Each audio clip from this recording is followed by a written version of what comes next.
Datang Wakil Menteri Agraria dan Tata Ruang, Wakil Kepala Badan Pertanahan Nasional, selaku Koordinator Pelaksana GTRA Nasional, Bapak Surya Chandra. Assalamualaikum warahmatullahi wabarakatuh. Selamat pagi, salam sejahtera untuk kita semua. Shalom, Om Swastiastu, Namo Buddhaya, dan salam kebajikan. Bapak Ibu yang berbahagia, Puan dan Tuan, yang besar tidak kami himbau gelar, dan yang kecil tidak kami sebut nama. Selamat datang dalam acara diskusi publik Road to Wakatobi dengan tema Kebijakan Penataan Ruang dan Daya Saing Daerah Berkelanjutan. Hadirin yang berbahagia, sebagai informasi bahwa ini merupakan diskusi publik Road to Wakatobi edisi ke-20 yang merupakan rangkaian acara dari GTRA Summit 2022 yang akan diselenggarakan di Wakatobi, Sulawesi Tenggara. Bapak Ibu yang kami hormati, mengawali acara, mari kita dengarkan keynote speech dari Gubernur Jawa Timur yang dalam hal ini diwakili oleh Kepala Dinas Pekerjaan Umum, Kawasan Permukiman dan Cipta Karya Provinsi Jawa Timur, Bapak Insinyur Baju Trihaksoro. Dengan hormat kami silahkan.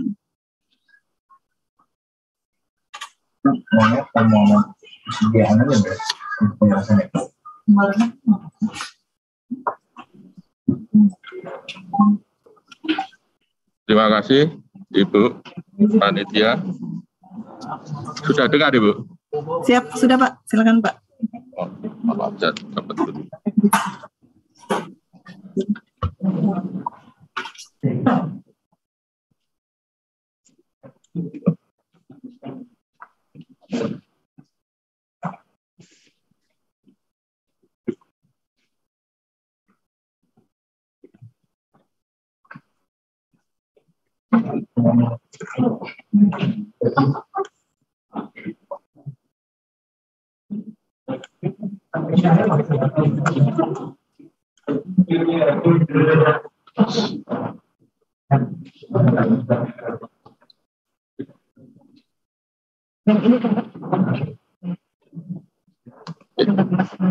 Mohon maaf, Ibu, masih ada kesalahan teknis ini. Mau nunggu sebentar aja. Ya Pak, kami tunggu Pak, silakan Pak. Oke.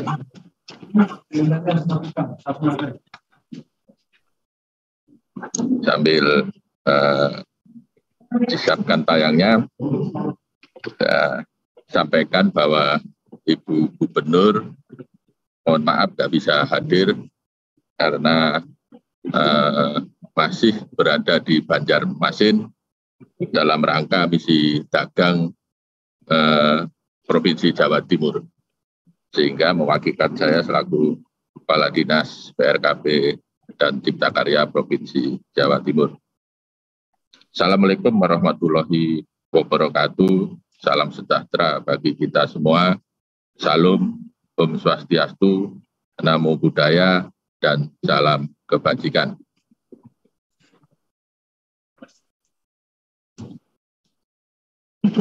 Yang saya hormati, mohon maaf ini ya kalau salah, saya menyebutkan salah, mungkin yang perlu saya sapa, yaitu Menteri Agraria dan Tata Ruang, Kepala BPN selaku Ketua Tim Gugus Tugas Reforma Agraria atau GTRA Pusat atau yang mewakili, kemudian yang saya hormati Dirjen Penataan Agraria selaku Ketua Pelaksana Harian Gugus Tugas Reforma Agraria Pusat atau yang mewakili, kemudian yang saya hormati para narasumber, yaitu yang terhormat Wakil Ketua Umum Koordinator Bidang Kemaritiman dan Investasi Kadin, kemudian yang saya hormati KPPUD, yang saya hormati Dirjen Tata Ruang Kementerian ATR BPN, yang saya hormati Dirjen Kendalian dan Penertiban Tanah dan Ruang Kementerian ATR BPN, dan yang saya hormati Satgas Percepatan Sosialisasi Undang-Undang Cipta Kerja, yang saya hormati Deputi Bidang Pengembangan Iklim Penanaman Modal Kementerian Investasi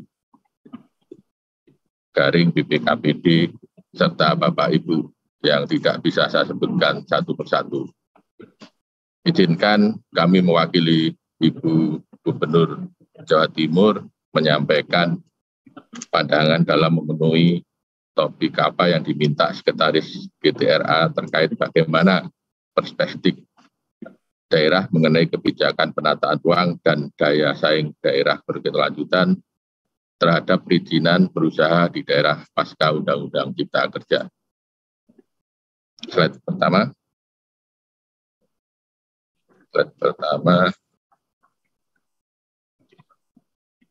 Ya.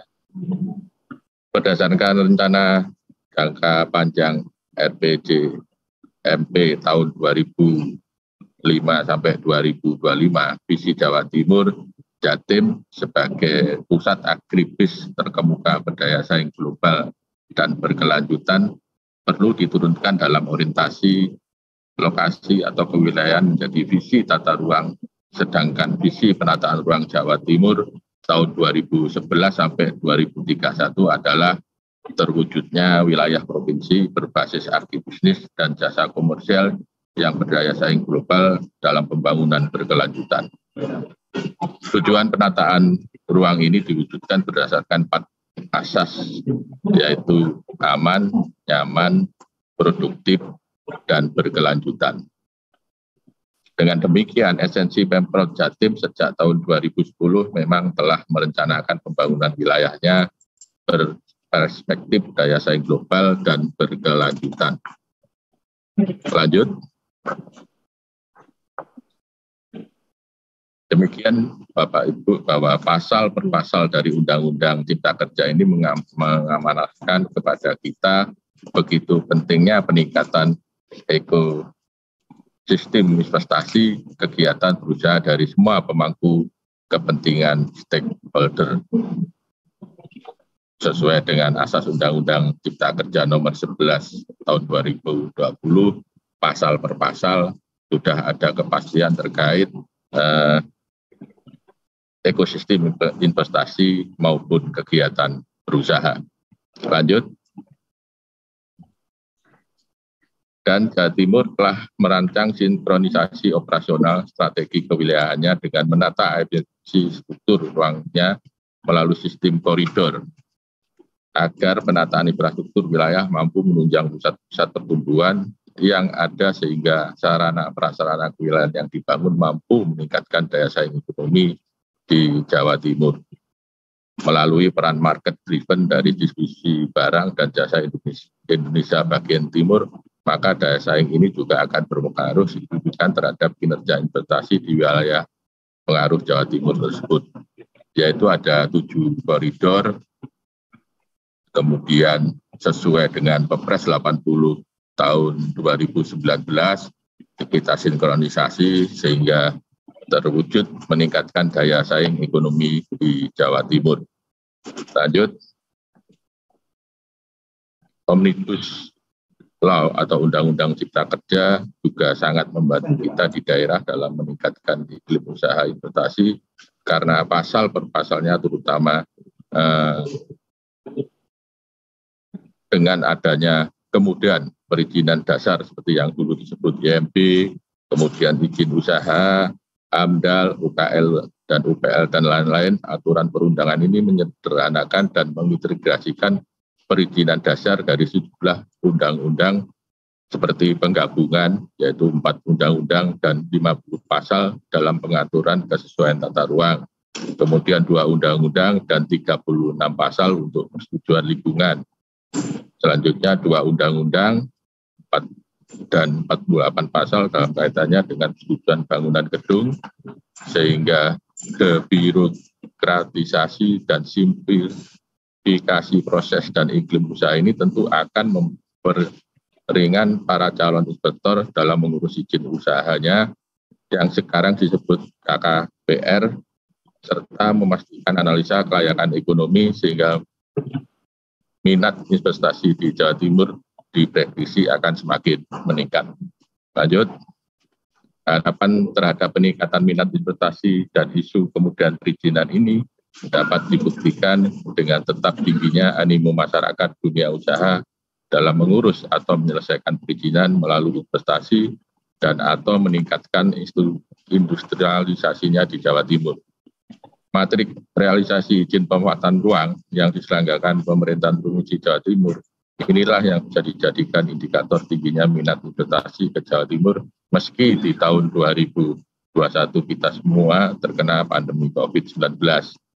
Dalam ranah yang menjadi kewenangan Pemprov Jawa Timur di masa transisi perizinan berusaha, IPR pada ruang wilayah yang berkategori high control zone terindikasi masih menjadi solusi kemudahan berusaha di Jawa Timur. Ke depan, prosedur spesifik ini perlu dimodifikasi lebih sederhana dan lebih pasti sesuai amanat Undang-Undang Cipta Kerja.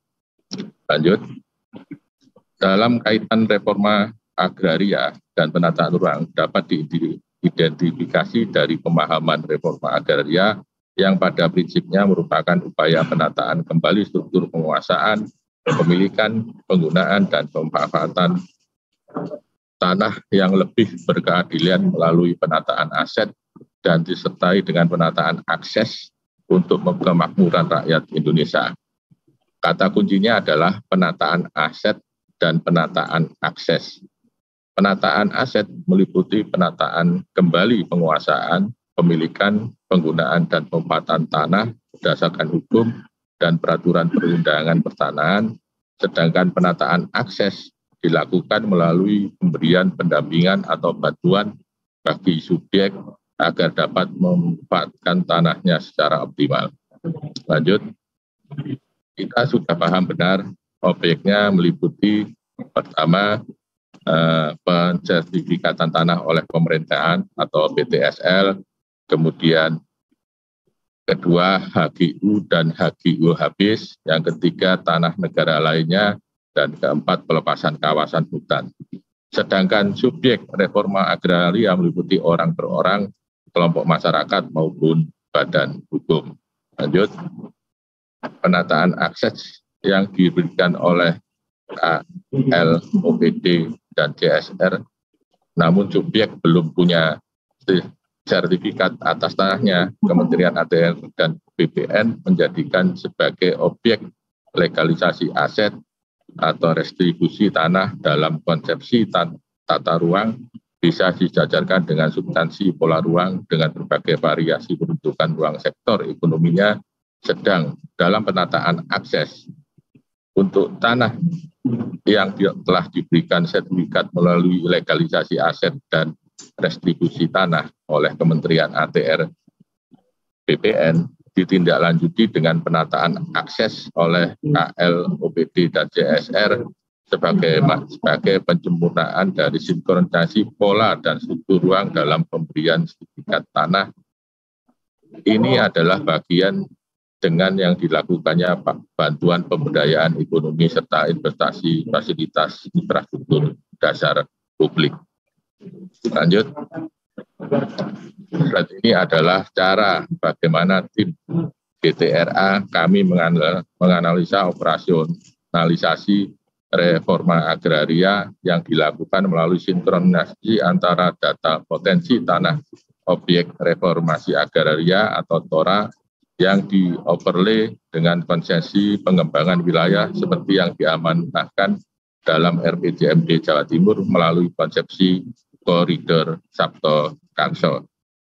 Lanjut, yang terakhir hasilnya seperti peta ini yang telah terverifikasi prioritas klaster mana yang dapat dilakukan reforma agraria secara lebih holistik, terintegrasi, tematik, dan berdimensi spasial atau HITS. Peta ini akan kami realisasikan untuk kegiatan reforma agraria di tahun 2023. Demikian saya kira, terima kasih Bapak Ibu sekalian atas perhatiannya. Kami ucapkan terima kasih dan mohon maaf, dan saya akhiri wal taufik wal hidayah. Wassalamualaikum warahmatullahi wabarakatuh.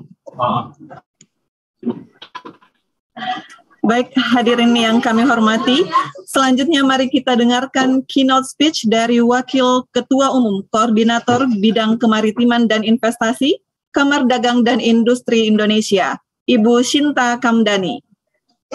Salam kepada yang terhormat Koordinator Pelaksana Gugus Tugas Reforma Agraria Pusat, Bapak Dr. Surya Chandra, yang juga merupakan Wakil Menteri Agraria dan Tata Ruang atau Wakil Kepala Badan Pertanahan Nasional. Gubernur Jawa Timur, Ibu Khofifah Indar Parawansa, atau yang mewakili, Deputi Bidang Pengembangan Iklim Penanaman Modal Kementerian Investasi atau Badan Koordinasi Penanaman Modal atau yang mewakili, Deputi Bidang Koordinasi Pengembangan Wilayah Kementerian Investasi atau BKPM atau yang mewakili, para narasumber, Asosiasi Pengusaha, Komite Kepemantauan Pelaksanaan Otonomi Daerah, Asosiasi Pemerintah Daerah, serta hadirin sekalian yang berbahagia.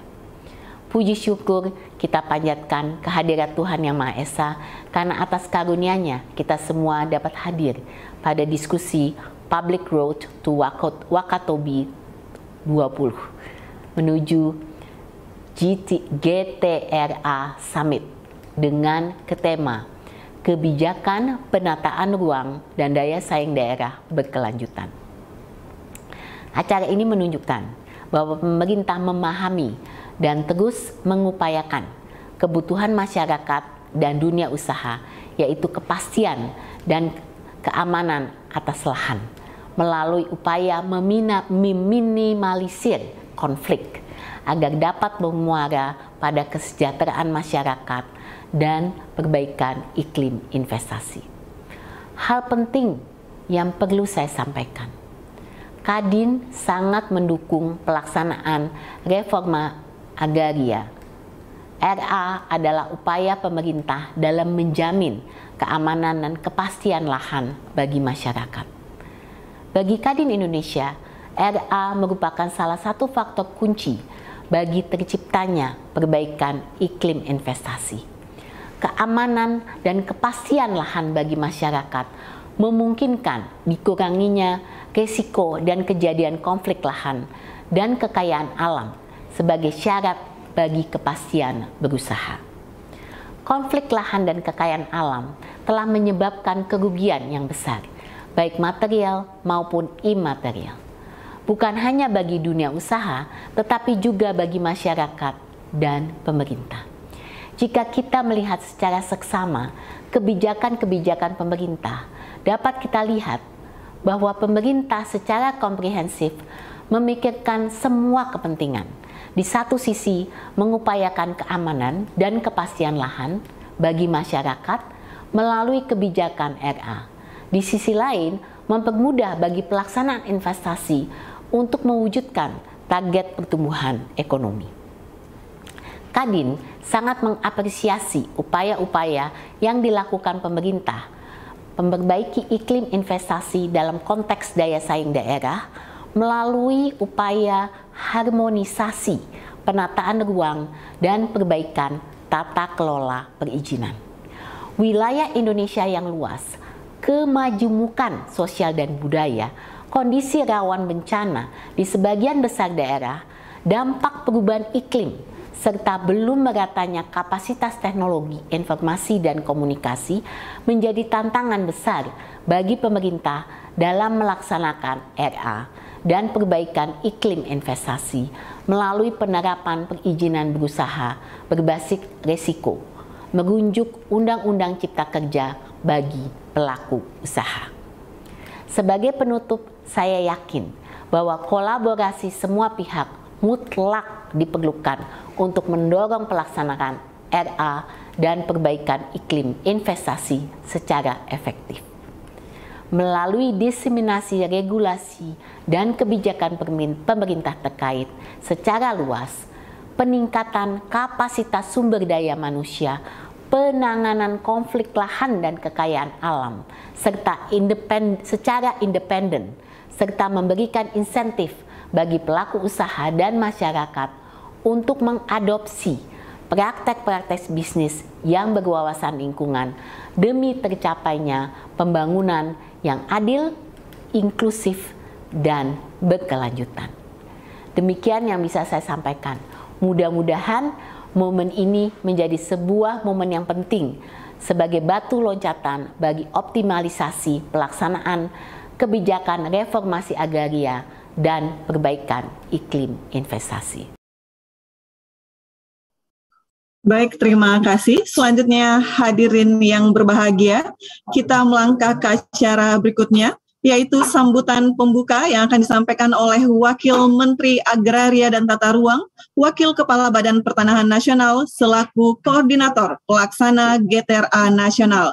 Kepada Bapak Surya Chandra, kami silahkan. Terima kasih, Ibu. Assalamualaikum warahmatullahi wabarakatuh. Selamat pagi, Ibu Bapak sekalian. Salam sejahtera buat kita semua.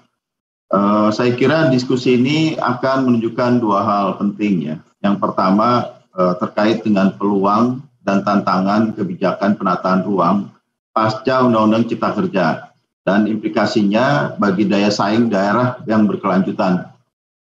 Yang kedua terkait pula dengan faktor pendukung dan penghambat implementasi kebijakan penataan ruang pasca Undang-Undang Cipta Kerja, khususnya berkaitan dengan penyelenggaraan perizinan berusaha di daerah. Nah, dua hal ini menjadi bahasan yang cukup penting dan saya kira banyak pihak terlibat. Itulah yang membuat kami menghubungi KPPOD, Komite Pemantauan Pelaksanaan Otonomi Daerah. Mereka inilah yang dari dulu ya saya tahu mengadvokasi soal-soal otonomi daerah. Sebagian pihak melihat Undang-Undang Cipta Kerja seperti mau menghapus sebagian dari otonomi daerah. Nah, KPPOD ini adalah yang ikut juga memantau proses itu. Nanti kita diskusikan, memang apakah betul, sejauh mana, bagaimana cara kita merespon situasi yang berkembang tersebut. Nah, harmonisasi kebijakan penataan ruang menjadi kunci yang menentukan dinamika pembangunan, khususnya di daerah, termasuk ikhtiar meningkatkan investasi dan tata kelola di daerah itu sendiri. Nah, dalam konteks kemudahan berusaha, rencana tata ruang sebagai tatakan atau alas dalam setiap arah pembangunan yang merupakan bagian dari upaya penyederhanaan persyaratan dasar perizinan berusaha itu sendiri. Nah, dalam rangka itulah memang Undang-Undang Cipta Kerja memuat terobosan dengan beberapa ketentuan, seperti misalnya simplifikasi izin lokasi menjadi kesesuaian kegiatan pemanfaatan ruang, kewenangan penyelenggaraan dan pelaksanaan izin, simplifikasi tata ruang daerah, serta dasar hukum kebijakan DTR melalui peraturan kepala daerah Perkada. Dulu harus melalui proses politik di DPRD, jadi harus perda seperti itu. Sekarang bisa cukup dengan Perkada. Nah, harapannya memang semua itu mampu menghadirkan kemudahan dan kepastian dalam perizinan usaha. Tapi kita tahu ini belum tentu seperti itu peristiwanya. Nah, catatan dalam diskusi ini barangkali bisa menjadi masukan apa saja dari lapangan. Jadi kami sudah mengundang semua teman-teman ATR BPN di seluruh Indonesia. Sebagian bisa bergabung pagi ini. Sebagian juga kita undang pemerintah daerah.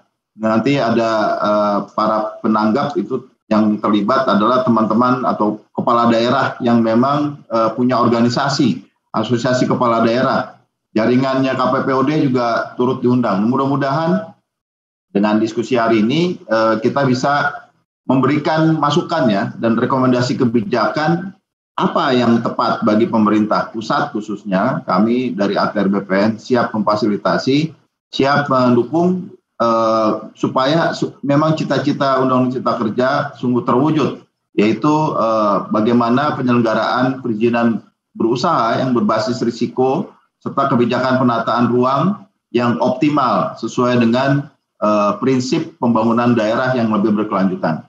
Terima kasih. Saya akan ikuti terus diskusi ini sampai akhir dan mudah-mudahan nanti bisa ikut memberikan catatan di penutupnya. Terima kasih. Wassalamualaikum warahmatullahi wabarakatuh. Baik, terima kasih kepada Bapak Omen yang telah memberikan sambutan pembuka. Baik, hadirin yang berbahagia, selanjutnya kita akan memasuki agenda diskusi publik Road to Wakatobi yang pada hari ini mengangkat tema kebijakan penataan ruang dan daya saing daerah berkelanjutan. Dan telah hadir bersama kita para narasumber dan juga para penanggap yang nantinya akan diperkenalkan oleh moderator. Untuk itu langsung saja kami undang moderator pada hari ini yang merupakan program asisten atau policy analyst di Komite Pemantauan Pelaksanaan Otonomi Daerah. Kepada Ibu Michiko Tambunan kami silakan. Baik, terima kasih sekali Bu Cida. Selamat pagi Bapak Ibu sekalian, perkenalkan saya Michiko Tambunan, analis kebijakan dari KPPOD. Dan saya akan menemani Bapak Ibu sekalian untuk memandu jalannya sesi paparan diskusi kita di diskusi pada pagi hari ini Bapak Ibu sekalian. Nah sebelumnya Bapak Ibu, saya akan membacakan urutan jalannya sesi paparan narasumber pada pagi hari ini. Pertama, kita akan mendengarkan paparan dari Direktur Eksekutif KPPOD, Bapak Arman Suparman, terkait paparan krusial penataan ruang dalam tata kelola ekonomi daerah, lalu juga peluang dan tantangan kebijakan penataan ruang pasca terbitnya Undang-Undang Cipta Kerja serta implikasinya. Dan terakhir nanti akan ada rekomendasi bagi perbaikan kebijakan penataan ruang dalam rangka penguatan daya saing daerah berkelanjutan. Lalu Bapak Ibu akan dilanjutkan lagi paparan dari Sekretaris Satgas Percepatan Sosialisasi Undang-Undang Cipta Kerja, Bapak Arief Budimanta, terkait hasil belanja persoalan Satgas Percepatan Sosialisasi Undang-Undang Cipta Kerja saat melakukan kegiatan sosialisasi terkait kebijakan penataan ruang dan perizinan berusaha. Lalu juga nanti Pak Arief Budimanta akan menyampaikan rekomendasi Satgas Percepatan Sosialisasi Undang-Undang Cipta Kerja. Lalu yang ketiga kita akan mendengarkan paparan dari Direktur Sinkronisasi Pemanfaatan Ruang, Direktorat Jenderal Tata Ruang, Bapak Eko Budi Kurniawan, terkait kebijakan penataan ruang serta langkah Kementerian APR BPN dalam mengakselerasi kebijakan penataan ruang tersebut. Nah terakhir akan ada paparan dari General Manager Citralin City Losari Makassar, Bapak Hendra Wahyudi. Dan nanti setelah sesi paparan Bapak Ibu sekalian, kita akan melanjutkan dengan sesi diskusi bersama para penanggap, yang antara lain nanti ada perwakilan pemerintah daerah dari Wali Kota Medan, lalu juga nanti ada Deputi Bidang Pengembangan Iklim Tanaman Modal, Keminfres BKPM, Bapak Ilyot, lalu juga nanti akan ada Sekretaris Direktur Jenderal Pengendalian dan Penertiban Tanah dan Ruang, Bapak Syafiq Ananta Inuman. Nah, bagi Bapak Ibu yang ingin bertanya di sesi diskusi, kami persilahkan untuk nanti boleh menyampaikan pertanyaannya dalam kolom aplikasi chat Zoom dengan menuliskan nama dan juga asal instansi, dan nanti akan kami sampaikan dalam sesi diskusi. Baik Bapak Ibu sekalian, tanpa berlama-lama lagi kita akan mulai sesi diskusinya, yaitu paparan pertama dari Direktur Eksekutif KPPOD Bapak Arman Suparman. Nah, Pak Arman Suparman ini menempuh pendidikan tinggi Bapak Ibu sekalian di Sekolah Tinggi Filsafat Ledalero, Flores NTT, dalam melanjutkan studinya di Pasca Sarjana Sosiologi FISIP Universitas Indonesia. Saat ini Pak Arman menjabat sebagai Direktur Eksekutif KPPOD. Nah, saya persilakan kepada Mas Arman untuk boleh menyampaikan paparannya. Waktu dan tempat saya persilakan. Baik, terima kasih Mbak Michiko. Assalamualaikum warahmatullahi wabarakatuh.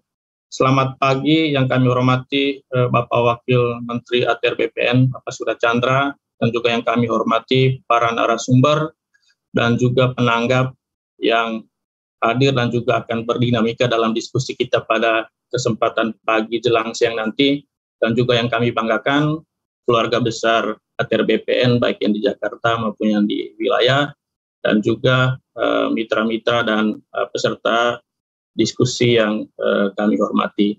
Baik Bapak Ibu, perkenankan kami menyampaikan beberapa talking points yang mungkin bisa menjadi bahan diskusi kita bersama pada kesempatan ini, sekaligus juga mungkin menjadi catatan awal agar apa yang menjadi harapan kita terkait dengan penciptaan iklim investasi yang kondusif di daerah melalui pembenahan struktural, dan yang terakhir itu dengan Undang-Undang Cipta Kerja dan beberapa peraturan turunannya itu bisa tercapai.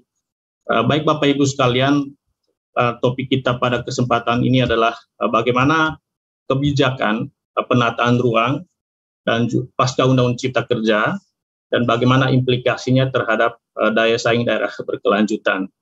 Baik Bapak Ibu, sekedar pengantar, kalau kita bicara dalam konteks otonomi daerah, kami selalu merujuk ke kitab suci kami, yaitu Undang-Undang 23 tahun 2014 tentang pemerintahan daerah, di mana kalau kita melihat seluruh dinamika pembangunan daerah itu terarah ke ultimate goal yang kita sebut sebagai kesejahteraan bersama atau bonum commune atau kebaikan atau kesejahteraan masyarakat, yang itu akan diperoleh atau dicapai dengan percepatan atau upaya akselerasi peningkatan pelayanan, kemudian pemberdayaan, peran serta masyarakat, serta peningkatan daya saing daerah, Bapak Ibu, gitu ya. Dan dalam upaya peningkatan daya saing tersebut, kemudian peningkatan pemberdayaan dan juga peningkatan pelayanan publik kepada masyarakat, yang diharapkan kita tetap memperhatikan prinsip efisiensi dan efektivitas, dan juga memperhatikan bagaimana aspek hubungan pemerintah pusat dan pemerintah daerah, kemudian seperti apa kekhasan keunikan setiap daerah, tentu juga memperhatikan seperti apa peluang dan tantangan dalam kancah global, Bapak Ibu sekalian. Nah, dalam konteks ini, Bapak Ibu, sejak awal tahun 2000-an, KPPOD sebenarnya memiliki sejumlah kerangka pengukuran. Ada kerangka pengukuran terkait dengan daya tarik investasi, kemudian ada indeks atau pengukuran terkait dengan tata kelola ekonomi daerah, dan yang terakhir yang kami kembangkan 2 tahun terakhir ini, dan mungkin akan seterusnya kami menjadikan itu sebagai salah satu evaluasi atau pengukuran terhadap kinerja daerah, yaitu daya saing daerah berkelanjutan. Dan dari hasil pengukuran itu, Bapak Ibu, pada tahun 2020 kemarin, kami melihat kinerja daya saing daerah berkelanjutan yang kami ukur di seluruh kabupaten, gitu ya, meskipun tidak semua, dari 400-an kabupaten yang memenuhi persyaratan untuk diukurkan itu hanya 356 kabupaten, dan hasilnya adalah ternyata memang kinerja daya saing daerah berkelanjutan kita itu masih pada level sedang, gitu ya. Kalau kita melihat kategori atau level daya saing daerah berkelanjutan yang merujuk ke apa yang telah dikeluarkan oleh Badan Riset dan Inovasi Nasional, kita memang masih berada pada level sedang. Kemudian dari sisi sebaran daya saing itu, kita masih berhadapan dengan persoalan ketimpangan antara wilayah. Ini tampaknya masih menjadi persoalan klasik kita, ketimpangan antara Indonesia Timur dengan Indonesia Barat. Dan itu juga terjadi dalam daya saing daerah berkelanjutan. Dan pada aspek keseimbangan daya saing yang kami soroti pada 4 pilar, ada pilar lingkungan lestari, kemudian pilar sosial inklusif, pilar tata kelola yang baik, dan pilar ekonomi tangguh, itu juga belum dibangun di atas prinsip keberlanjutan, gitu ya. Dan itu juga kita bisa melihat, Bapak Ibu ya, dari beberapa kerangka pengukuran nasional, misalnya EODB, kemudian Global Competitiveness Index atau Asia Competitiveness Index. Memang kita masih memiliki banyak pekerjaan rumah untuk meningkatkan daya saing daerah kita, gitu ya. Dan kami di KPPOD juga memberikan apresiasi terhadap langkah yang dilakukan oleh pemerintah beberapa tahun ini, gitu ya, terutama dalam upaya untuk meningkatkan kemudahan dan kepastian berusaha Bapak Ibu. Dan saya sangat yakin Bapak Ibu di ATR BPN juga sangat familiar dengan pengukuran ease of doing business, gitu ya. Karena salah satu variabel yang diukur adalah soal peralihan hak atas tanah dan bangunan, di mana BPN itu menjadi salah satu stakeholder di sana dalam memberikan kemudahan itu, gitu. Dan sejak 5-6 tahun yang lalu, pemerintah sejak 2015 misalnya sudah ada paket-paket ekonomi kebijakan, kemudian ada perpres terkait dengan percepatan kemudahan berusaha, kemudian diikuti dengan PP 24 tahun 2018 tentang OSS, dan yang terakhir seperti yang kita ketahui bersama, ada Undang-Undang Cipta Kerja dengan sejumlah peraturan turunannya itu yang berupaya melakukan simplifikasi dari sisi bisnis proses, tetapi juga penyederhanaan dari sisi regulasi. Dan ini tentu kita beri apresiasi yang bersama, apresiasi terhadap langkah-langkah pembenahan struktural seperti ini. Tentu undang-undang ini juga tidak berjalan sendiri kalau kita bicara dalam konteks kemudahan berusaha di daerah. Ada juga undang-undang lain yang mungkin kita perlu sebut, misalnya Undang-Undang Hubungan Keuangan Pusat dan Daerah, yang mana ini juga sangat menentukan seperti apa kemudahan atau iklim investasi yang kondusif di daerah. Karena di sini kita bicara terkait dengan pungutan yang harus dibayar oleh dunia usaha terkait dengan pajak dan retribusi misalnya, gitu ya. Dan memang kalau kita melihat di Undang-Undang 11 2020 tentang Cipta Kerja dan Undang-Undang 1 2020 tentang HKPD ini, ada satu arsiran yang mungkin juga ini menjadi perhatian Pemda saat ini 2-3 tahun ke depan, bahkan 5 tahun ke depan, yaitu adalah perda yang terkait dengan pajak dan retribusi daerah. Dan ini juga menjadi salah satu amanat dari Undang-Undang Cipta Kerja ya, terkait dengan klaster perpajakan, lebih khusus lagi kalau kita membaca di PP 10 tahun 2021 terkait dengan PDRD untuk kemudahan berusaha di daerah, Bapak Ibu. Nah, Bapak Ibu, kalau melihat hasil kajian kami selama ini, apa yang kita ingin raih di atas ini terkait dengan kesejahteraan, kemudian daya saing daerah berkelanjutan ini, kemudian bagaimana kebijakan itu bisa mendarat secara smart di daerah. Dari hasil kajian kami selalu melihat harus ada prakondisi atau syarat yang perlu kita desain bersama. Pertama terkait dengan kerangka kebijakan dan kelembagaan, kami tambahkan satu kata sifat di belakangnya, kelembagaan inklusif. Kemudian bagaimana desain hubungan pusat dan daerah. Hubungan di sini kami selalu sebut ada tiga dimensi hubungan ini. Ada hubungan kewenangan, kemudian ada hubungan keuangan pusat dan daerah, dan yang terakhir bagaimana hubungan binwas, pembinaan dan pengawasan. Tentu kalau kita bicara dalam pelayanan publik, lebih khusus lagi pelayanan perizinan, binwas ini menjadi salah satu variabel yang sangat menentukan bagaimana kemudahan pelayanan perizinan berusaha di daerah itu bisa berjalan sesuai apa yang seperti harapan kita Bapak Ibu.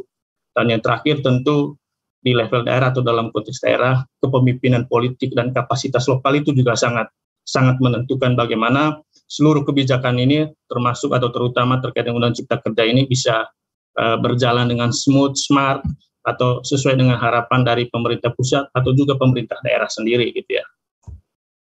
Baik Bapak Ibu, terkait dengan penataan ruang, kami sangat yakin Bapak Ibu di ATR BPN sudah mendarah dagingkan terkait dengan seperti apa arti penting dari penataan ruang ini Bapak Ibu ya.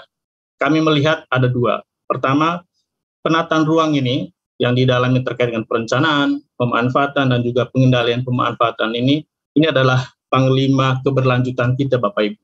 Gitu ya. Karena dengan tata ruang yang berkualitas, itu juga berpengaruh terhadap bagaimana keberlanjutan di pilar ekonomi, sosial, lingkungan, dan juga tata kelola. Dan itu juga selalu digarisbawahi dari sejumlah kajian-kajian, baik di level nasional maupun di level global gitu ya, bahwa tata ruang yang berkualitas itu memberikan kemudahan, tetapi juga kepastian terkait dengan ketersediaan lahan. Tadi Bu Sinta Kamdani juga sudah menggarisbawahi ini. Kemudian terkait dengan pilar sosial, tata ruang yang berkualitas juga sangat memberikan kepastian terkait dengan bagaimana akses masyarakat, terutama kelompok-kelompok rentan untuk mendapatkan lahan, atau juga berkontribusi dalam kegiatan ekonomi di atas lahan yang sudah ditentukan bersama. Kemudian yang ketiga terkait dengan lingkungan, tentu juga dengan tata ruang yang berkualitas, mulai dari RT/RW sampai RDTR, itu juga sangat menentukan seperti apa keberlanjutan lingkungan. Dan yang paling penting, bagaimana dengan tata ruang ini kita bisa memitigasi potensi risiko bencana di masa depan gitu ya. Dan di aspek tata kelola Bapak Ibu, tentu kalau kita membaca Undang-Undang Cipta Kerja, kemudian PP 21, kemudian Permen 13 ATR BPN misalnya, bagaimana kepentingan stakeholder itu juga bisa diakomodir. Dengan demikian, apa yang kita harapkan terkait dengan kolaboratif governance ini, itu bisa tercermin atau terimplementasi ke dalam seluruh penyelenggaraan penataan ruang, mulai dari perencanaan, pemanfaatan, sampai pengendalian pemanfaatan Bapak Ibu. Nah, dalam konteks kemudahan perizinan, tadi Pak Wakil Menteri sudah menyampaikan bahwa sebagai tatakan pembangunan, itu juga sangat menentukan, terutama bagaimana upaya kita mensimplifikasi perizinan berusaha, lebih khusus lagi terkait dengan persyaratan dasar di tata ruang, yang sekarang diubah dari izin lokasi menjadi persetujuan atau konfirmasi kesesuaian pemanfaatan ruang. Jadi dengan tata ruang yang berkualitas itu juga berdampak terhadap seperti apa simplifikasi di pelayanannya, tetapi juga itu juga memiliki timbal balik dengan kualitas penataan ruang gitu ya. Artinya dengan kehadiran Undang-Undang Cipta Kerja ini kami melihat upaya yang begitu besar dari pemerintah pusat terutama gitu ya, untuk memperbaiki lagi kualitas rencana tata ruang kita mulai dari RT/RW sampai RDTR, yang itu sekiranya bisa berdampak terhadap upaya di sisi lainnya, yaitu simplifikasi pelayanan perizinan. Karena dengan adanya RDTR digital misalnya, para pelaku usaha atau pemohon terkait dengan kesesuaian pemanfaatan ruang ini, itu tidak berurusan lagi dengan prosedur-prosedur yang terjadi sebelum Undang-Undang Cipta Kerja, tetapi kita hanya berhadapan dengan platform digital, mengkonfirmasi dengan RDTR digital, atau mengajukan persetujuan pemanfaatan ruang jika memang belum memiliki RDTR digital. Nah, itu bisa tercapai Bapak Ibu kalau kita melihat beberapa dokumen ya terkait dengan prinsip perencanaan tata ruang. Ada beberapa prinsip yang tentu kita perlu perhatikan. Pertama, prinsip demokratis, artinya dengan penataan ruang itu bisa terarah kepada hajat hidup orang banyak.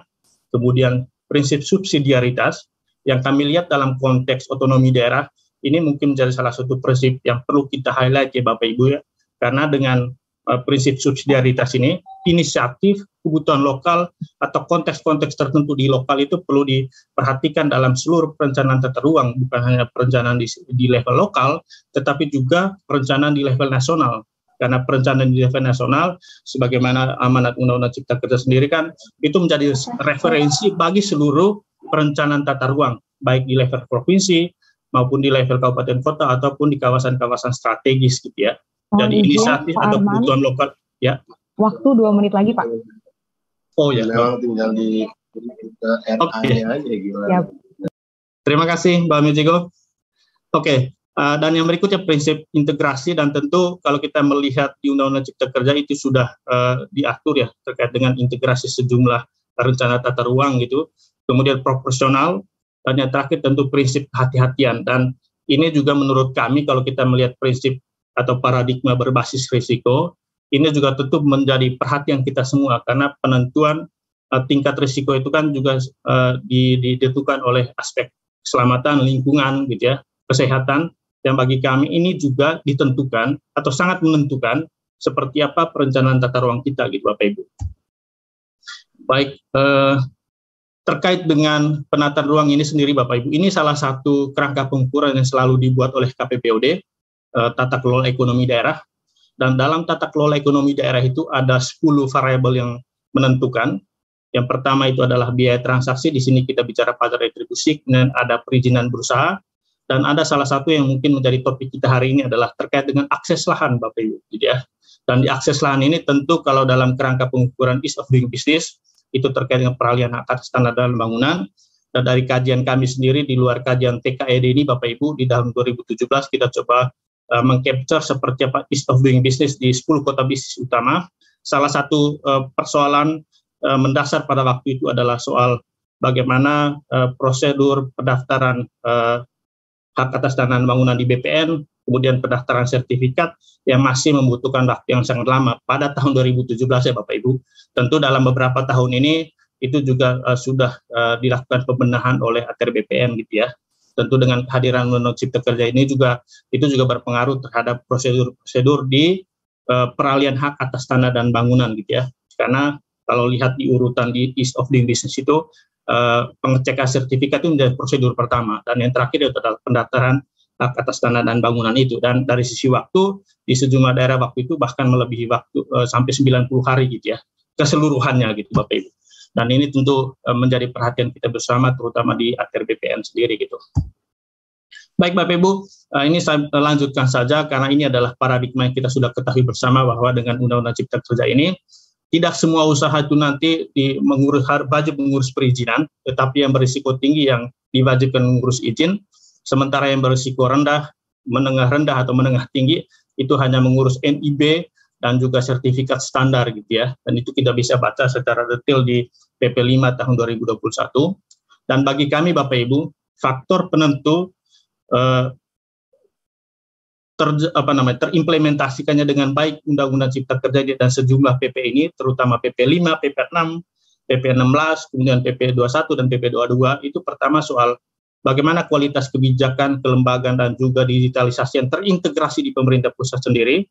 Kemudian yang kedua, bagaimana kebijakan, kelembagaan, dan juga sarana prasarana terkait dengan platform digital di daerah. Dan dari hasil asesmen kami Bapak Ibu, pertama terhadap kebijakan penataan ruang itu sendiri, patut kami akui ini memang memberikan simplifikasi ya, simplifikasi perizinan. Karena kalau ada RDT digital, kami sebagai pemohon misalnya baik untuk kegiatan berusaha atau non berusaha cukup mengkonfirmasi lokasi kegiatan dengan RDT digital. Tapi kalau belum memiliki RDT digital, itu baru melalui prosedur persetujuan pemanfaatan ruang yang diajukan kepada pemerintah pusat. Kemudian ini juga disampaikan oleh Pak Wamen tadi bahwa sudah ada perubahan dasar hukum RDTR, yang bagi kami ini mungkin menjadi solusi terkait dengan mandeknya proses pembahasan Perda RDTR selama ini, gitu ya. Hanya ini mungkin jadi salah satu catatan Pak Wamen dan Bapak Ibu sekalian, daerah mengeluhkan terkait dengan persetujuan substansi dari Kementerian ATR BPN dan Kementerian sektoral lainnya. Kalau membaca PP 21 dan juga Permen ATR BPN nomor 13, kami melihat di situ sudah ditentukan waktunya, gitu ya, persetujuan substansi itu, gitu ya. Hanya mungkin ke depan bagaimana sistem informasi itu tersampaikan ke daerah dan bagaimana Kementerian ATR BPN sendiri juga menetapi SOP itu terutama terkait waktu itu sehingga daerah memiliki kepastian terkait dengan waktu untuk mendapatkan persetujuan substansi untuk peraturan kepala daerah RDTR, Bapak Ibu, gitu ya.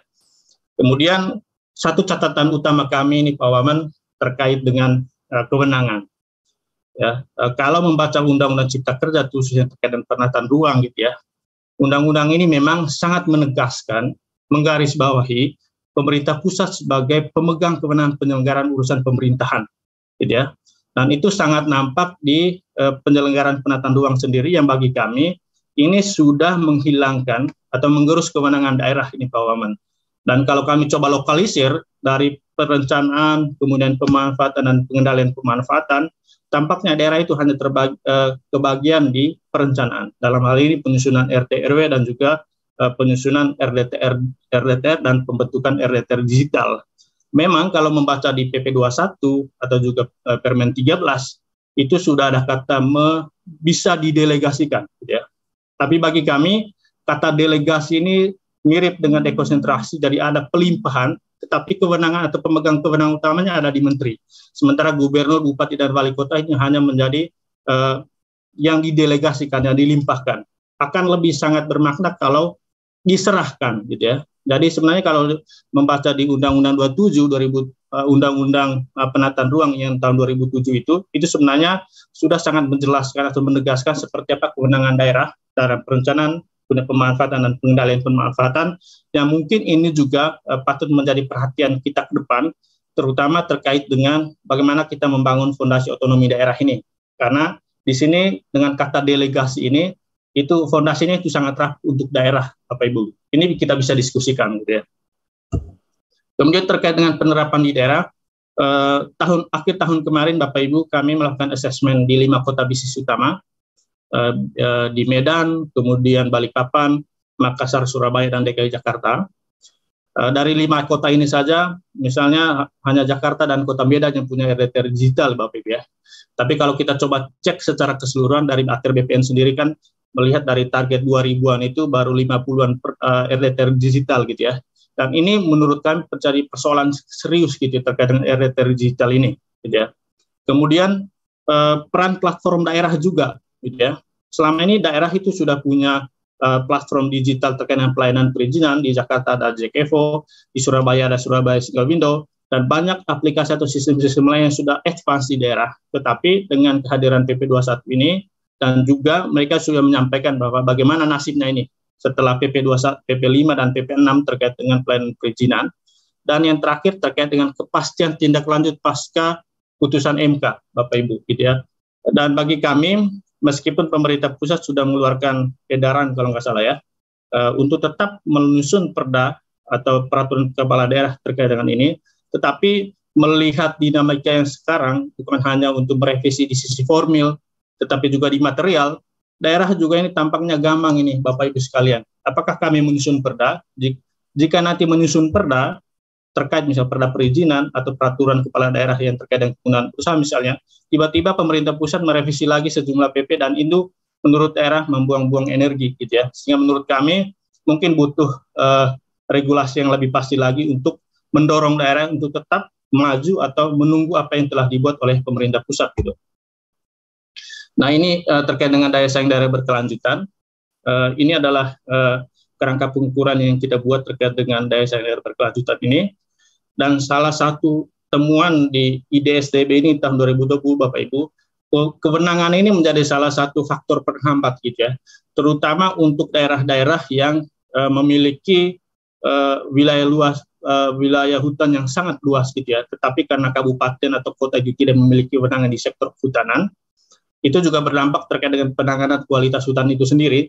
Dan bagi kami untuk konteks pembicaraan kita hari ini, ketiadaan kewenangan terkait dengan penataan ruang ini juga ke depan berpotensi juga untuk mengganggu keseimbangan di pilar ekonomi, sosial, dan juga tata kelola serta lingkungan itu Bapak Ibu. Ya. Dan yang terakhir, ini beberapa rekomendasi teknis yang mungkin menjadi perhatian kita bersama. Pertama, kepada pemerintah pusat, kami mendorong sebenarnya ketika ada keterbatasan atau capacity constraint di daerah, apakah bisa pemerintah pusat itu mengeluarkan sebuah metode atau tools yang bisa mempercepat penyusunan peraturan daerah atau peraturan kepala daerah terutama yang terkait dengan RDTR digital misalnya, gitu ya. Kemudian pendampingan asistensi terkait dengan Undang-Undang Cipta Kerja ini terutama kepada masyarakat dan dunia usaha, karena dari hasil asesmen kami kemarin tampaknya sosialisasi itu belum menyebar secara merata ke seluruh komponen masyarakat, gitu ya. Dan yang terakhir, kita mengharapkan OSS RBA ini, di sini ada Pak Yulio, harapan masyarakat atau para pelaku usaha ini menjadi salah satu one-stop site, gitu ya, satu-satunya aplikasi pelayanan perizinan. Artinya, kalaupun kementerian sektoral punya sistem tersendiri atau platform tersendiri, misalnya Gistaru-nya ATR BPN atau CMBG-nya Kementerian PUPR atau AMDAL-nya KLHK, itu harapannya itu terintegrasi dengan OSS RBA, dan para pelaku usaha hanya berhadapan dengan OSS RBA ini, jadi tidak berjalan lagi dari satu sistem ke sistem yang lain, gitu. Dan kepada pemerintah daerah, di sini juga hadir beberapa asosiasi dan juga pemerintah daerah sendiri. Tentu yang kita harapkan dalam perencanaan 2-3 tahun ke depan, perda atau peraturan kepala daerah terkait dengan perizinan ini, tentu ini menjadi salah satu prioritas. Dan kami mendorong sebenarnya adalah salah satu yang kita selalu dorong kepada pemerintah daerah, membentuk satgas, gitu ya, atau forum multi stakeholders yang bisa menjadi forum untuk berbagi sekaligus juga berkonsultasi dengan pemerintah pusat, gitu. Dan yang terakhir, kami melihat Pak Wamen, dukungan peran data politik dan mesin birokrasi ini bisa menjadi salah satu yang determinan, gitu ya. Karena munculnya kebijakan-kebijakan inovatif dan juga inovasi pelayanan perizinan itu juga sangat ditentukan seperti apa komitmen kepala daerah dan juga DPRD, dan juga bagaimana mesin birokrasinya. Jangan sampai ruang politik berjalan ke tempat lain, ya, sementara mesin birokrasi berjalan ke tempat yang lain lagi, gitu. Itu yang mungkin menjadi salah satu hambatan di daerah. Di pemerintah pusat kita mengharapkan nggak terjadi seperti ini, gitu. Demikian Mbak Michiko, terima kasih. Baik, terima kasih sekali Pak Arman atas pemaparannya. Baik Bapak Ibu sekalian, kita akan lanjut ke paparan berikutnya yang akan disampaikan oleh Bapak Arief Budimanta. Pak Arief merupakan lulusan Institut Pertanian Bogor dan menamakan gelar sarjana ilmu tanah pada tahun 1990. Selanjutnya ia melanjutkan pendidikan program pasca sarjana di lingkungan Universitas Indonesia dengan konsentrasi ekonomi sumber daya alam. Lalu Pak Arief meraih gelar doktor dari Fakultas Ilmu Sosial dan Ilmu Politik Universitas Indonesia pada tahun 2006. Dan terakhir ia melanjutkan studi mengenai keuangan di University of Chicago, Senior Executive Program di Harvard Business School, serta ASEAN Rock Next Generation Opinion Leaders Program yang diselenggarakan oleh The Korea Foundation pada tahun 2015. Nah, selain menjabat sebagai Satgas Percepatan Sosialisasi Undang-Undang Cipta Kerja, beliau juga menjabat sebagai staf khusus Presiden dalam bidang ekonomi. Nah, baik, langsung saja silahkan Pak Arief Budimanta untuk menyampaikan paparannya. Waktu dan tempat saya persilahkan. Terima kasih Ibu Tambunan, Pak Wamen, Ibu Bapak semua yang terhormat dalam forum webinar di pagi hari ini. Kami sudah mengirimkan bahan ya, kalau memang bisa ditayangkan ditayangkan, tapi setidaknya kami menyampaikan ada beberapa hal ya. Slide berikutnya saja, slide yang pertama dulu ya. Yang pertama soal Satgas Percepatan Sosialisasi Undang-Undang Cipta Kerja yang dibentuk oleh Bapak Presiden melalui keputusan Presiden nomor 10 di bulan Mei tahun 2021 yang memang tugasnya adalah untuk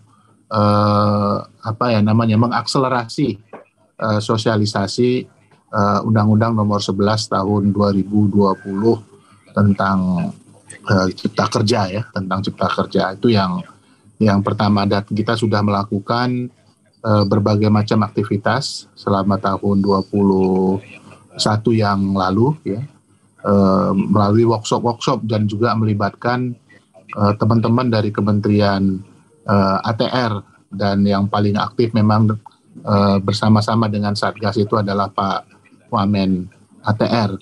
Nah, Satgas ini sendiri diketuai oleh Pak Mahendra Siregar yang saat ini Wakil Menteri Luar Negeri. Kemudian wakil-wakil ketuanya ada Pak Swahasil Nazara, Wakil Menteri Keuangan, Pak Khatib Basri, Menteri Keuangan periode 2013-2014, Aden Pardede, Sekretaris KPC PEN, dan saya sendiri sebagai sekretaris gitu. Nah, tugasnya tentu melakukan sinergi baik dari sisi program maupun substansi, monitoring dan evaluasi terkait dengan implementasi dan pelaksanaan bukan hanya sosialisasi Undang-Undang Cipta Kerja ya yang dilakukan oleh seluruh KL dan lembaga, tetapi juga kita menampung informasi yang berkembang dari daerah tentang implementasi Undang-Undang Cipta Kerja itu pada level lapangan. Itu yang pertama yang ingin kami sampaikan tentang Satgas gitu.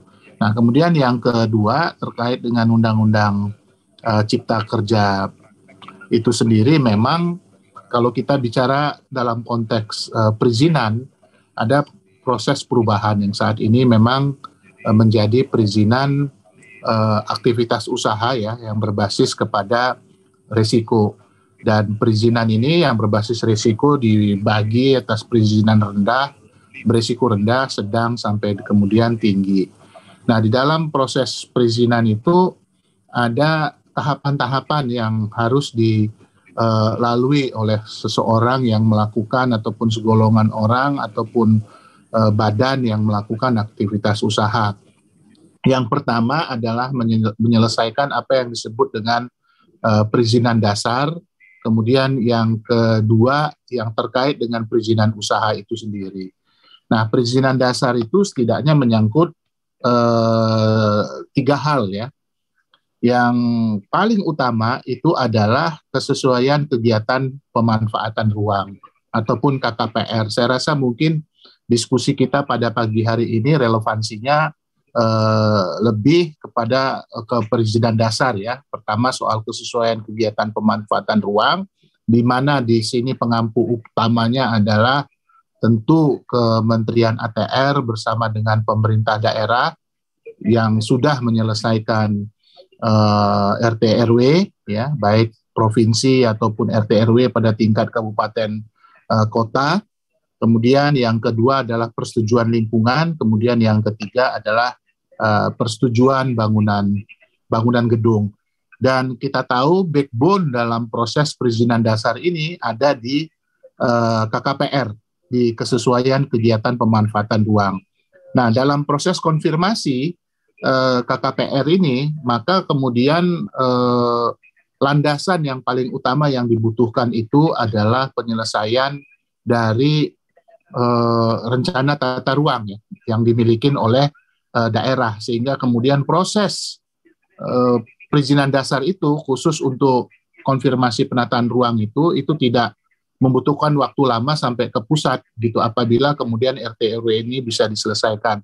Nah, pemerintah sendiri memang memiliki rencana untuk memfasilitasi proses penyelesaian RT RW di tingkat kabupaten, terutama agar proses-proses yang terkait dengan pelaksanaan Cipta Kerja, terutama perizinan berusaha dan KKPR ini bisa lebih cepat, karena ini adalah backbone dari perizinan berusaha. Itu yang kedua. Jadi untuk itu maka kemudian harapan kita agar kemudian ke depan tidak lagi terjadi proses tumpang tindih misalnya yang signifikan antara aktivitas usaha karena ini berbasis risiko, maka penyelesaian RT RW terutama pada tingkat kabupaten maupun kota ini menjadi penting untuk secara cepat diselesaikan.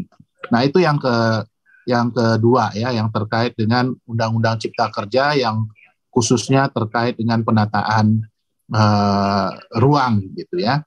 Nah, kemudian yang ketiga yang paling penting juga yang ingin kami sampaikan dalam kesempatan ini adalah temuan Satgas. Temuan Satgas di halaman 8. Tolong di halaman 8 yang bagian ini. Jadi kalau kita lihat bahwa terkait dengan temuan Satgas dalam pertemuan di daerah, maka ada beberapa hal yang perlu improvement ya secara cepat. Yang pertama adalah dari aspek regulasi, ya. Dalam hal ini tentu adalah Perda RDTR sebagai syarat penerbitan KKPR.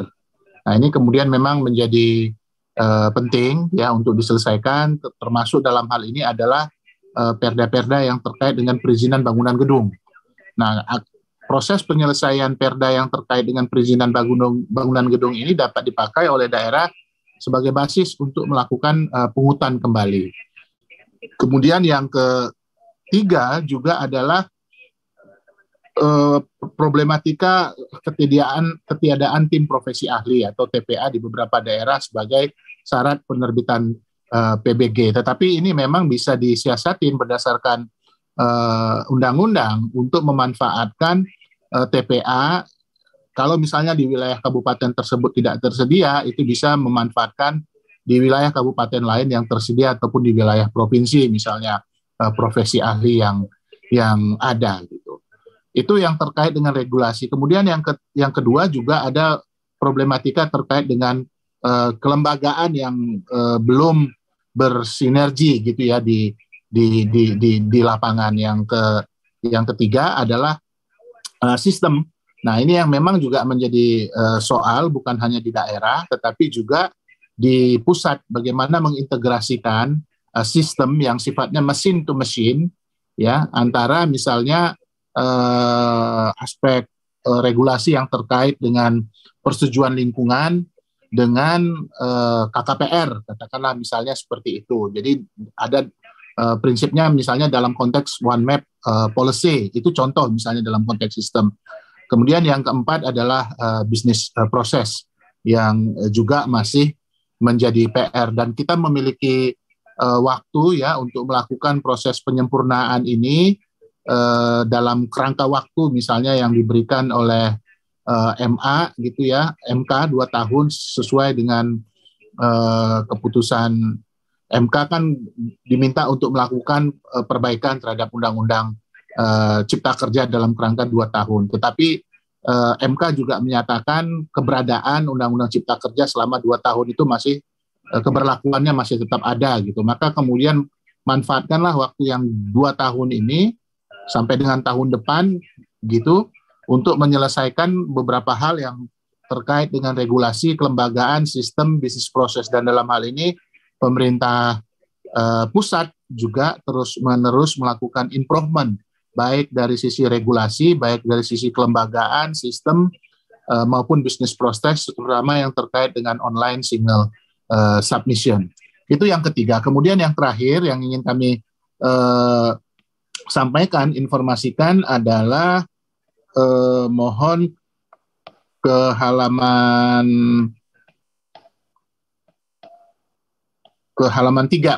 4, Mbak. Ke halaman 4. Ini sebagai informasi saja komitmen Presiden dalam kerangka untuk reforma agraria. Nah, Presiden telah membentuk Satgas Penataan Penggunaan Lahan dan Penataan Investasi melalui keputusan Presiden nomor 1 tahun 2022 tentang Satuan Tugas Penataan Penggunaan Lahan dan Penataan Investasi. Nah, Satgas ini diketuai oleh Menteri Negara Investasi dan di dalamnya juga ada Menteri Agraria dan Tata Ruang. Nah, tujuannya untuk menindaklanjutin pencabutan izin usaha pertambangan, izin pinjam pakai kawasan hutan, hak guna usaha, dan hak guna bangunan. Nah, mohon izin tugas, Pak Arief, ya. Waktu 2 menit lagi, Pak. Oke.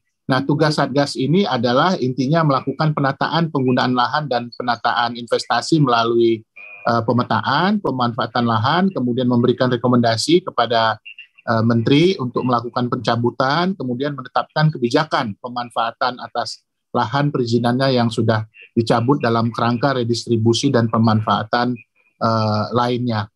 Jadi komitmen untuk melakukan reforma agraria ini selain Satgas Reforma Agraria yang ada di dalam Kementerian Agraria dan Tata Ruang, pada sisi lain juga Presiden membentuk Satgas khusus untuk menindaklanjutin proses-proses pencabutan izin-izin usaha, baik itu pertambangan, pinjam pakai kawasan hutan, hak guna usaha, dan hak guna bangunan untuk kemudian dimanfaatkan untuk aktivitas dalam kerangka reforma agraria, khususnya redistribusi aset lahan. Nah, saya rasa mungkin 4 hal itu yang ingin kami sampaikan, Bu Tambunan. Terima kasih atas kesempatannya. Nanti kita bisa lanjutkan dengan respon dan diskusi. Selamat pagi. Baik, terima kasih sekali Pak Arief. Bapak Ibu sekalian, jika ada yang ingin menyampaikan pertanyaan atau tanggapan, bisa langsung nanti disampaikan lewat kolom chat di Zoom, dan nanti akan kami bacakan dalam sesi diskusi Bapak Ibu. Nah, selanjutnya kita akan lanjut ke paparan ketiga Bapak Ibu sekalian dari Pak Eko Budi Kurniawan. Pak Eko menempuh pendidikan S1, Teknik Planologi, Institut Teknologi Bandung, lalu melanjutkan studi S2, Master of Science in Urban Infrastructure Engineering and Management UNESCO IHE, lalu meraih DEA di City and Regional Planning University de Paris Aix-Nanterre, lalu meraih gelar PhD atau Doctor of Philosophy in City and Regional Planning University de Paris Aix-Nanterre. Nah, saat ini Bapak Eko Budi Kurniawan menjabat Direktur Sinkronisasi Pemanfaatan Ruang Kementerian ATR BPN. Nah, kepada Pak Eko kami persilahkan Pak, waktunya 10 menit Pak. Silakan Pak. Baik, terima kasih Mbak Michiko. Assalamualaikum warahmatullahi wabarakatuh. Waalaikumsalam. Selamat pagi, salam sejahtera, salam sehat bagi kita semua. Yang kami hormati Bapak Wakil Menteri Agraria dan Tata Ruang, yang kami hormati Gubernur Jatim atau yang mewakili, yang kami hormati Bapak Deputi Bidang Pengembangan Iklim, Penanaman Modal, Kementerian Investasi, yang kami hormati Bapak Ibu narasumber dan Bapak Ibu hadirin sekalian. Baik, Bapak Ibu melanjutkan tadi arahan dari Bapak Wakil Menteri, kemudian juga dari keynote speakers dan dari narasumber ya Pak yang sebelum saya Pak Arman dan juga Pak Arief Budimanta begitu. Kami coba membahas bagaimana penataan ruang begitu ya dengan adanya Undang-Undang Cipta Kerja begitu. Kemudian juga akselerasi implementasinya dan juga terkait dengan tantangan terhadap implementasi perizinan ini ya. Yang pertama-tama adalah Bapak Ibu terkait penataan ruang ini kita ketahui bersama bahwa Undang-Undang Penataan Ruang itu kita miliki begitu di tahun 1992 begitu ya. Undang-Undang 24 tahun 1992 tentang penataan ruang. Kemudian ditetapkannya undang-undang baru begitu ya terkait tentang penataan ruang juga Undang-Undang 26 di tahun 2007 dan kemudian Undang-Undang 11 tahun 2020 tentang Cipta Kerja ini begitu. Ini memberikan pengaruh terhadap penataan ruang gitu ya, terkait dengan masalah perizinan, di mana kita mengetahui sama-sama Bapak Ibu sekalian bahwa ruang kita yang terbatas, begitu ya. Tadi juga disampaikan oleh keynote speaker sebelumnya bahwa kita ingin mewujudkan ruang yang aman, nyaman, produktif dan berkelanjutan, dan itu sudah ada di dalam Undang-Undang 26 2007, gitu ya. Selanjutnya Bapak Ibu sekalian, undang-undang ini begitu dipengaruhi oleh Undang-Undang Cipta Kerja gitu ya dan peraturan perundangan turunannya gitu. Di mana kalau sebelum UCK dan peraturan perundangan turunannya begitu Bapak Ibu sekalian itu umumnya begitu ya rencana tata ruang itu bentuknya cetak gitu ya, buku begitu dan disimpan di kantor pemerintah gitu ya. Sehingga kalau masyarakat begitu publik ingin mengakses rencana tata ruang harus mendatangi baik itu kantor pemerintah di pusat ya untuk rencana tata ruang level pusat RT RWN misalkan maupun di daerah ya untuk RT RW provinsi, RT RW kota kabupaten, RWTR gitu. Nah, kemudian ini mengakibatkan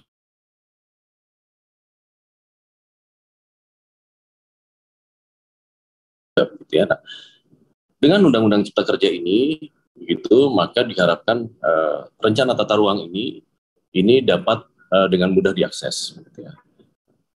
Kemudian juga transparan begitu sehingga memudahkan masyarakat untuk mengetahui bahwa ruang yang dia tinggali ini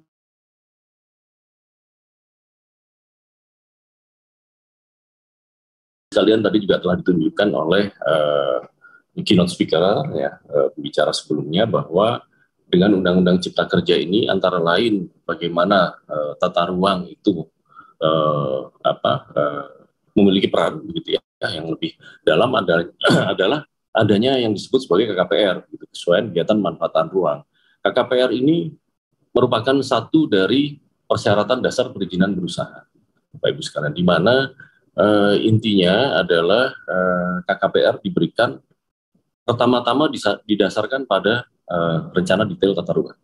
RDTR ini adalah rencana tata ruang yang levelnya paling detail, Bapak Ibu sekalian. Jadi kita punya beberapa level rencana tata ruang, begitu ya, mulai dari RT/RW nasional, begitu, sampai yang paling detail adalah rencana detail tata ruang, yakni 1 dengan skala 1/5.000. Gitu.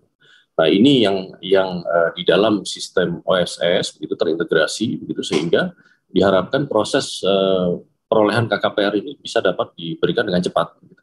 Nah, apabila RDTR ini belum disusun, dan untuk kawasan-kawasan yang memang tidak disusun RDTR-nya, maka pemberian KKPR didasarkan pada rencana tata ruang di atasnya, gitu ya, baik itu rencana tata ruang wilayah kabupaten atau kota, begitu, hingga sampai ke RT/RW nasional, gitu. Jadi tetapi ini tentu saja sistemnya dilakukan kajian tersendiri, gitu ya. Kemudian selanjutnya hal ini telah kami tindak lanjuti, begitu, di bawah pimpinan Bapak Menteri, Bapak Wamen, juga ya, kami telah tindak lanjuti dengan penetapan 5 peraturan menteri, begitu ya, dan 1 sedang dalam proses, begitu, yang terkait dengan bagaimana rencana tata ruang ini di-adjust ya, sesuai dengan Undang-Undang Nomor 11 Tahun 2020, mulai dari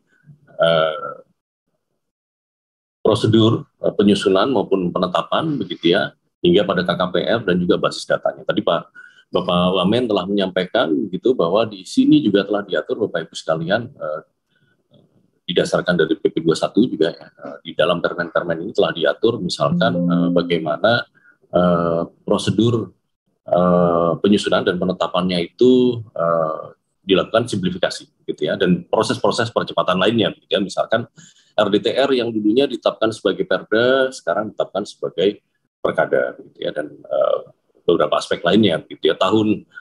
Jangka waktu penyusunannya kalau dulu 1 tahun untuk penyusunan rencana, 1 tahun untuk penetapan, sekarang 1 tahun untuk penyusunan rencana maupun penetapan, itu maksimal. Kalau bisa lebih cepat akan lebih baik. Lanjut, saya kira selanjutnya, setelah dari Undang-Undang Cipta Kerja, kami telah mencoba menyusun peraturan perundangan turunannya, begitu, mulai dari PP 21 hingga permen-permen 11 sampai 15 tadi 2021, peraturan Menteri Agraria dan Tata Ruang atau Kepala BPN, begitu. Kami telah melakukan juga, begitu, di bawah pimpinan Bapak Dirjen Tata Ruang, beberapa akselerasi implementasi kebijakan penataan ruang. Antara lain transparansi penyelenggaraan penataan ruang, kemudian juga permasalahan SDM, gitu, dan bagaimana KKPR ini diimplementasikan sebagai upaya perwujudan pemanfaatan ruang, gitu ya, sehingga kita bersama-sama mewujudkan ruang yang aman, nyaman, produktif, dan berkelanjutan, gitu ya. Nah, ini Bapak Ibu sekalian, sosialisasi telah dilakukan, juga FGD, begitu ya, bimbingan teknis terhadap pemerintah daerah juga telah dilakukan, langsung banyak yang langsung dipimpin bahkan oleh Bapak Dirjen. Nah, kami kira sebagian besar dan harapan kami juga pemerintah daerah telah siap. Tadi Provinsi Jawa Timur telah menunjukkan, begitu ya, kesiapan mereka dalam pelaksanaan ini, begitu. Kemudian juga